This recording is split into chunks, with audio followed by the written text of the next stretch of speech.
Hello to all of our viewers in the U.S. and abroad on this first weekend of winter. I'm Toschi.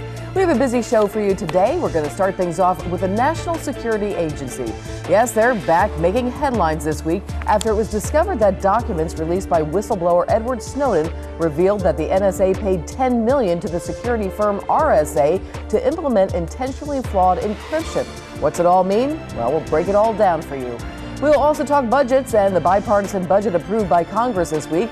Is this a hopeful sign that lawmakers might get along in 2014? And there is fury and frustration over the Target data theft. The second largest credit card breach in U.S. history affects 40 million card users. We'll talk about how this happened and what's being done to fix the problem. And we'll round off the show with a show of its own in North Korea and Russia. But first, as part of a campaign to embed software that could be used to crack into computers, the U.S. National Security Agency arranged a secret $10 million contract with RSA, one of the most influential firms in the computer security industry. Sounds like something out of a Hollywood spy movie. So why are these findings so important? Let's take a look. A judge has ruled the U.S. government's gathering of Americans' phone records is probably unlawful. District Court Judge Richard Leon ordered the suspension of the collection of data on two phone company customers who sued the Obama administration. In his written opinion, the judge said that the government's program likely violated Americans' right to be free of unreasonable searches. The ruling marks a significant challenge to U.S. spying authority. These programs are being challenged in front of a regular federal judge, with both sides arguing that they've been ruled unconstitutional. Trevor Tim, with the California-based digital rights group Electronic Frontier Foundation, praised the decision. But it's a huge step forward as far as privacy is concerned, and really underscores the fact that this type of surveillance, which the government has been saying is legal, is actually unconstitutional. The administration has defended the surveillance program as a crucial line of defense. The Justice Department is reviewing the ruling and said in a statement, quote, "We believe the program is constitutional as previous judges have found." In June, the British newspaper The Guardian reported that a U.S. surveillance court had secretly approved the collection of millions of raw daily phone records after former National Security Agency contractor Edward Snowden leaked the program. More about the high-tech stakes, bribery, espionage, and more. We are joined by former White House aide Benkie, media analyst Jackie Guzda, and Dr. Michael McKoy from Rutgers University. Thanks so much for coming in, everybody. All right, the question that we have asked ourselves many times over the last couple of months, is this legal or unconstitutional? We're going to start off with you, Jackie. That's the big push and pull, isn't it? That's what we're having this conversation about. Intrinsically, what we're talking about is how much of our personal privacy are we willing to give up for security? I like the fact that this is going back and forth because both are important, but to draw the line anywhere right now, we haven't had enough conversation about it. But answer the question. I'm taking the fifth on that one. Okay, all right. Yeah. We'll start things off like that. Dr. McKoy, what do you think? I'm stunned if this is legal. I mean, I think if the idea that the NSA can actually sell encryption data, that they can purposely corrupt and violate and get people's personal information, if that's legal, and again, I can't answer that question. I don't know the answer to the question. But if it's illegal, if it is legal, I'm shocked, and Congress should be on that in a second to pass a law that says, you know, you can't have software that violates our personal information. And just taking the temperature on a personal level, how do you feel? I think that pretty much captured how I feel on a personal level. Well, I mean, but you're saying if you would be shocked if it was legal, but I'm saying on a personal level, how do you feel about your own personal information?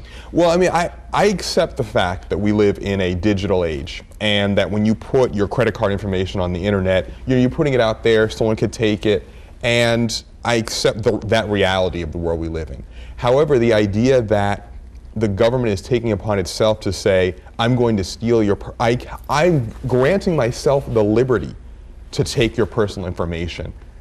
That is unsettling to me on a personal level, and I feel that it should be illegal. Okay, and Dee Dee? Well, you know, it's such a frontier right now. It really is digital media now. I mean, I think that the government is way, way, way behind when it comes to our personal security. However, I think they're overstepping when they're talking on the spying of people here in a country that there's no reason to spy. Have no problem with it. Whenever there's chatter, it looks like there might be a terrorist, there might be a threat. Fine. But you know what? They've got this big net that they're dragging through, and it's including all of us, and I don't think that's good. So for me personally, no, I don't like it one bit. And of course, the White House, of course, President Obama coming out with a statement saying there must be checks and balances in this case that they were paid $10 million. And he called any NSA efforts to do so and undermine security. He called that a threat as well. So what do you think will come about this week? Well, first and foremost, James Clapper basically lied to the Senate. This is a big deal. James Clapper lied. I mean, so it's like, first we need to have truthful testimony from the NSA. Hello. So that right there, it's like we really have to take a look and make sure that, you know, we're being told the truth. You know, and that's a federal offense. So we'll see what happens there. But you've got 7 Republicans that are coming down on him very hard. So hopefully this will sort of open up some situations that should not be going on, and it'll be fixed. Well, that makes a great case for Edward Snowden. No, I knew you were going to go there. It does. You know, have fun with the traitor, but it does not make a good case Let's for it. call him That's a James Clapper. whistleblower. No. You know that I'm not completely behind Snowden. You know what? I don't know why you keep trumpeting Snowden. He's not a hero. It's disgusting. No, what I'm saying is that if you are so concerned about the lies that James Clapper told, well, then somebody like Snowden is the antidote to that. Well, oh my God. Let's talk about Snowden, since you did bring him up. Obviously, he was named the second person of the year, right behind the Pope last week. What were your thoughts on that, Dr. McKoy? I mean, I think that was exactly right. I was personally, just from an impact standpoint, I was actually a little bit pulling for Snowden for Person of the Year. I'm a strong admirer of the Pope, and I have no problem that he got Person of the Year. But I feel like Edward Snowden has so radically changed both our domestic political and our international political conversation of this year. I really do believe, in terms of impact, whether we want to call him a hero or a villain or a traitor, but the fact that we're actually debating that. I mean, and this is, before this guy is, and I don't mean this as a negative, this guy is a nobody. I mean, the Pope holds one of those highest positions in the world. This is just an, almost entry-level position. He's changed global politics. I mean, it's an interesting point. I mean, that's a very interesting point. No, I don't give him that much credit. I think he's a loser. And, and I think... And we're talking about him right now. Unfortunately, I wish we're talking about it right now. A story breaking this weekend. Again, how many stories have broken because of Edward Snowden? I know, but he's actually disrupted U.S. relations so we shouldn't with. Keep trumpeting him, and it would have been a shame. He's actually disrupted our relations with Europe. I mean, with our major allies. This one guy. I mean, it's really amazing. Well, I'm very happy the Pope was the person of the year, because if it had been Snowden, I think that would have been a huge shame and I want to talk about 150,000 people. I know you're not one of them, Dee Dee, have signed a petition to pardon Edward Snowden. Now, the question that I pose to all of you: should President Obama do so? Jackie, we'll start with you. I'm taking the fifth on this, but I have something well, then, Jackie, well, I at least respect you for being consistent. I don't think we have enough information yet. It's not an either-or issue yet. We need to know more. He's got to come back here. We've got to find out what other information he has, because he said that we've only put out the tip of the iceberg. Well, just as we're seeing right this week with the RSA, so we're going to see new revelations coming out probably on each week and each month as the 2014 year continues. So my take on this is that he has something we want. We've got something he wants, which is the ability to come back to the States and live a normal life.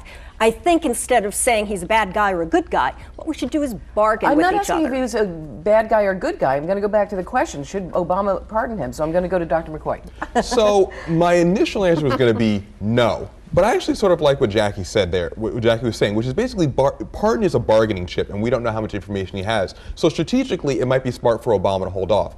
Having said, or put that offer out there. Having said that, no, I don't think he should pardon him, because I think as much as I'm glad for some of the information that we now know, I just think the precedent that would set and how much that would destabilize our security apparatus, I think it's a bad idea. And the way Snowden has handled this. I mean, he ran to China and then he ran to Russia. Again, I think the impact he has had is amazing, but I'm uncomfortable saying this should get a pardon. And I think that that's probably. I think Obama has also taken your stance, Jackie. He's kind of taken the fifth every time he's asked the question. He avoids it talking about completely. the weather. No, he has been. So when a lot of the reporters have asked him, but it's an interesting point. What kind of precedent would it set if he were to pardon him? And Dee, I'll let you. It'd be terrible. I mean, you don't reward bad behavior. You don't negotiate with a terrorist. And he is an enemy of the state. Look what he's done. He's weakened our country. He should be sent to Gitmo. He should not be rewarded in any way whatsoever. So obviously he should not be sent to Gitmo. But I do believe it would, and I think it also demoralize a lot of our regular people who are working in our national security infrastructure, who are just regular people doing a good job. It will sort of demoralize them to know that the president is essentially condoning, we'll just call it bad behavior. I mean, whether it's traitorous or not, I'm with Jackie. I'm going to take a fifth on that one. But it's certainly not behavior we want to encourage. I almost feel like we're talking about children now. But yeah, I think it would have a demoralizing we effect. have to punish behavior like this because it hurts our country. I mean, it should really, and I think that's why Obama doesn't say a word, because he knows that that's the right thing to do. No, you had it right. Things are bad in the NSA and things have got to change. He has some bargaining chips with us to change things. And I think we should look at it on that level, not whether he's a bad guy or a good guy. But let's go back to the NSA for a moment. And I think we all probably pretty much agree the NSA has gone too far. And what should Obama do in 2014? Well, first of all, they're looking at metadata. Most people are afraid of the fact that they're listening into our phone calls, looking at our emails. That is not literally what's happening. They're taking these communications and they're looking at the patterns just in case there is some foreign communication that leads to a terrorist strike on this country. That is what is actually happening. So that, I think, is what you have to say is against our privacy. We have to weigh those two things. Now, are we willing to do that? It has been said this week that there's so much information that the NSA is looking at that they can't handle it all. It is actually hindering their efforts to keep us safe.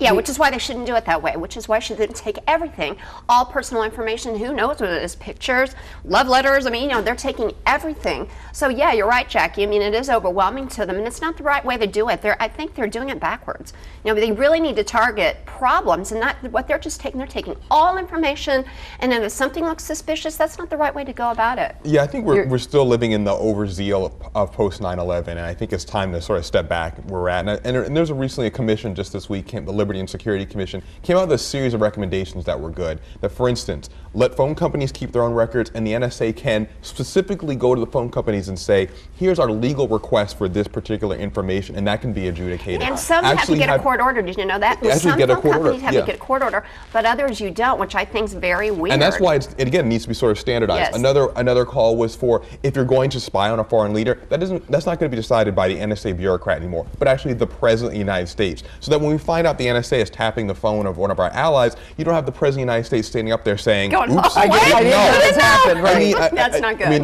that's embarrassing on multiple levels. So I think there's a series of recommendations that it looks like the President's actually going to endorse that I think will help settle this issue. I think it's too unilateral. I mean, there needs to be more checks and balances. That's the big problem. Yeah. I think it's been unilateral for a really long time. Yeah, I think obviously this is a new frontier as well. I think a lot of folks call this the Wild West, if you will, because it's really unexplored territory. So, but I'll just pose one last question. Just as a prediction for 2014, do you think that Edward Snowden will be pardoned? That's my last question before we take a quick break.